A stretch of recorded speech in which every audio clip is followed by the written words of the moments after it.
Okay, what we'll study in this video are auctions.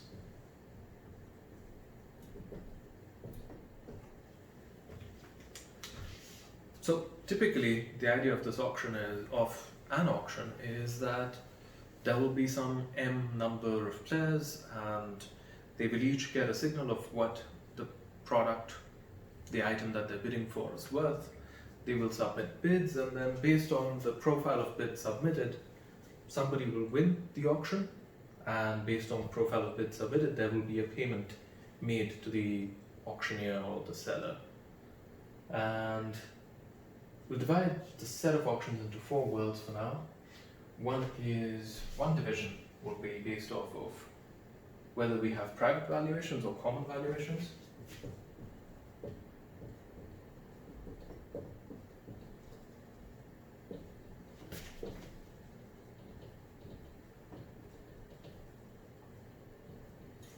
Private value means that each person's valuation will be independent. So what I get from this product is not going to be the same as what you get from this product.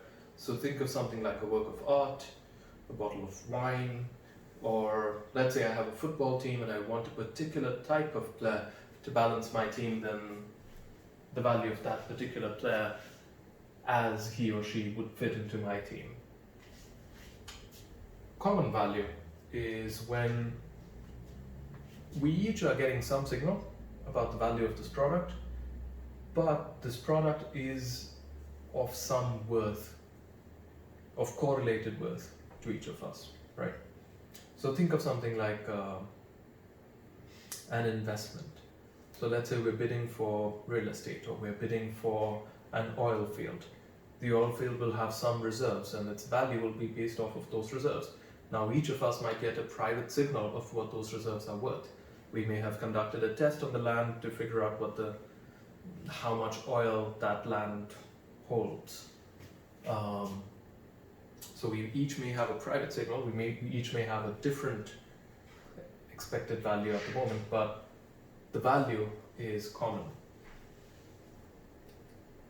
The other way to subdivide auctions is to think about first price versus second price auctions. So first versus second price. The idea of a first price auction is that the person who makes the highest bid pays a bid amount that is equal to that person's bid. The idea of a second price auction is that the person who makes the highest bid wins the product, which is similar to the first price auction, but in the second price auction, the price that is paid to the auctioneer is equal to the second highest bid. So this is relevant because at least in the case of where you have private values, a first price auction is equivalent to there being a Dutch auction, so a decreasing auction. So the auctioneer starts at an absurdly high price, keeps reducing it, and the first person to say, yes, I'm willing to pay this price for the product, that person wins. That's actually how tulips are auctioned in the Netherlands. So it's called a Dutch auction. In the case of a second price auction, where it's the second highest price that's being paid, that's like an increasing bid auction. It's also known as an English auction. So that's the more traditional auction that you see on TV, where the auctioneer starts off with some low number and people keep bidding higher and higher and higher.